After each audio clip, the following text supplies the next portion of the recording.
Hello and welcome, child of God. Hope you're having a good day. The Bible tells us in the book of Exodus, chapter 16, that when the Lord drowned Pharaoh and his horsemen and chariots in the Red Sea, the children of Israel, they rejoiced. But then they began to murmur because they were hungry. They had run out of food. They began to grumble and complain against Moses and Aaron. But what they did not understand is that their complaints, their grumblings, their murmurings went directly into the ears of the Lord. And the Lord said he was going to rain bread and quails for them to eat to their satisfaction.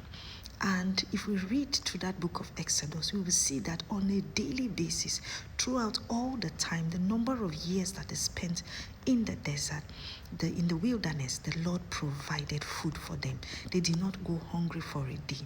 Child of God, this talks about divine providence, divine provision. God will not take you out of captivity. He will not take you out of bondage and leave you stranded. The psalmist said, I was young, now I am old. I have never seen the righteous forsaken, nor his seed beg bread. That God who has brought you out of that situation, of that difficult moment, of that captivity, of that family bondage where you have been for several years, you have been suffering, you have been toiling. Now your deliverance, your breakthrough has come. Don't think that God is done with you yet. He who brought you out, he who has taken you this far, he's able also to lead you to the next phase, to provide all that is needed for you, to be able to excel, to be comfortable in your next dwelling place. He did it for the children of Israel. What were they thinking? What was in their minds?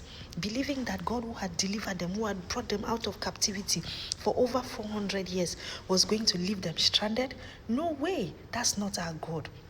When he starts something, he finishes it. When the Lord has begun doing something in your life, he takes it to the end because he's the author and the finisher of our faith. He's the beginning and the end. That's why we call him the Alpha and the Omega, meaning the first and the last. So this God who is working on your matter, who is working on your case, he is taking you to that place of final rest. He ensured that he took them to the promised land. Yes, there were difficulties. Yes, there were challenges. And this also means that if God has brought you out of a situation, it doesn't mean that challenges will not come. It doesn't mean that trials will not come. Sometimes he allows it to see if truly your dependence, your confidence, your service to him, your loyalty was based on you getting that victory, or truly building a relationship with him. I pray you will look beyond the challenges, beyond the victories, and focus on having a relationship with God. Have a wonderful one. God bless you. Shalom.